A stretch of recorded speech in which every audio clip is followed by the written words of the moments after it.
Hi అండి. ఈరోజు మనం ఫుడ్ వర్డ్స్ నేర్చుకుందాం. అన్నం, చావల్. నేను అన్నం తింటున్నాను. मैं चावल खा रही हूँ. నీళ్ళు, పానీ. నేను నీళ్ళు తాగుతున్నాను. मैं पानी पी रही हूँ.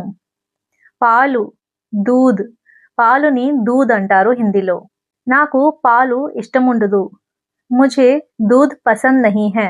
కూర, కూరని మనం సబ్జీ అంటాము. సబ్జీ, కూర చాలా రుచిగా ఉంది. సబ్జీ బహుత్ స్వాదిష్ట్ హై. సో రుచిగా ఉంది అంటే స్వాదిష్ట్. జనరల్ గా ఇప్పుడు హిందీలో అందరూ టేస్టీ వర్డే వాడుతున్నారు, బట్ మీకు చెప్పాలి కాబట్టి చెప్తున్నాను. రుచిగా ఉంది అంటే స్వాదిష్ట్. రోటీ, రోటీని మనం హిందీలో రోటీయే అంటాము. నేను రోటీ తింటున్నాను. मैं रोटी खा रही हूँ. అదే అబ్బాయి అయితే मैं रोटी खा रहा हूँ. పండు, పండుని మనం హిందీలో ఫల్ అంటాము. ఫల్. నేను పండు తింటున్నాను. मैं फल खा रहा हूँ.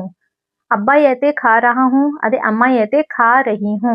సో గైస్, మీకు ఈ కంటెంట్ నచ్చితే ప్లీజ్ ఛానల్ని సబ్స్క్రైబ్ చేయండి, వీడియోని లైక్ చేయండి అండ్ కామెంట్ చేయండి. మీకు ఏమైనా డౌట్ ఉంటే నాకు కామెంట్ చేయండి. I will definitely reply to your comment. ఇన్స్టాగ్రామ్లో కూడా నన్ను ఫాలో చేయండి. ఇన్స్టాగ్రామ్ ఐడి నేను ఆల్రెడీ మెన్షన్ చేశాను అండ్ లింక్ కూడా షేర్ చేశాను. Bye and take care and keep learning.